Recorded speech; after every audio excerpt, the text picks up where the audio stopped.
For more than 20 years, Gene Weierbach and his wife Debbie have run a home auto repair shop in North Whitehall, Pennsylvania. The business is on a secluded 16-acre lot, away from the neighbors, and for decades, nobody complained about it. I've been working on cars for 45 years now, since I graduated high school in 1980. And then in 2013, it was more necessary for me to work full-time from home because I have a special needs son. My husband's had a dream since he was young and in school. He wanted to be able to work at home at some point. And we wanted to have an area where we could raise our son. At the time, we didn't know he was going to require as much care. And we worked toward it. He worked 2 to 3 jobs his whole life. We finally were able to do this. But now, the township is trying to shut down Gene and Debbie's business. The township says it's because the shop violates its zoning codes, which prohibit operating an auto shop from a residence. But the shop is a beloved community business that's been openly operating for decades. So what's the real reason?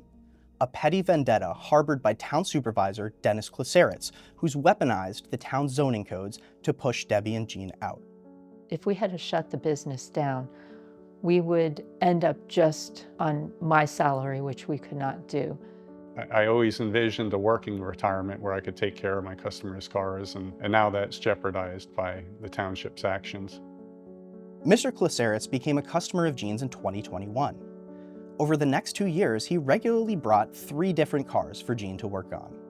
At first, things went great, but in February 2023, Mr. Klesaritz began accusing Gene of incompetence and overcharging. In response, Gene politely suggested Mr. Klesaritz take his business elsewhere if he felt that way. Shortly after, Mr. Klesaritz asked the township to investigate Gene's business. Gene then received a citation and a cease and desist letter, saying his business violated the zoning code.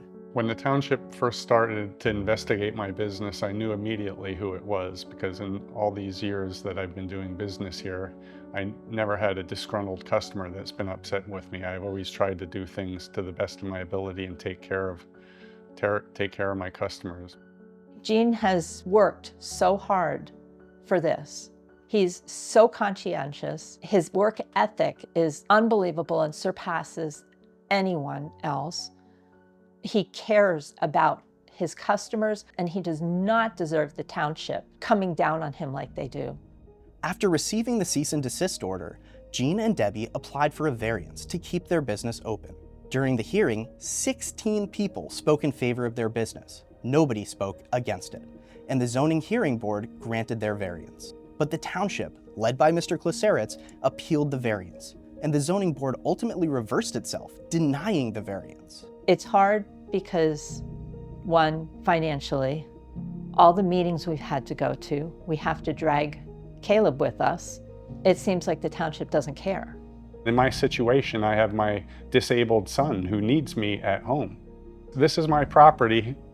I have 16 acres. I should be allowed to make a living here if I'm not harming anybody or anything. Now, IJ is representing Gene and Debbie in their legal fight to keep their business alive. People have a right to use their own property to earn an honest living, and government officials cannot leverage a town zoning code to shut down a business just because of a personal vendetta.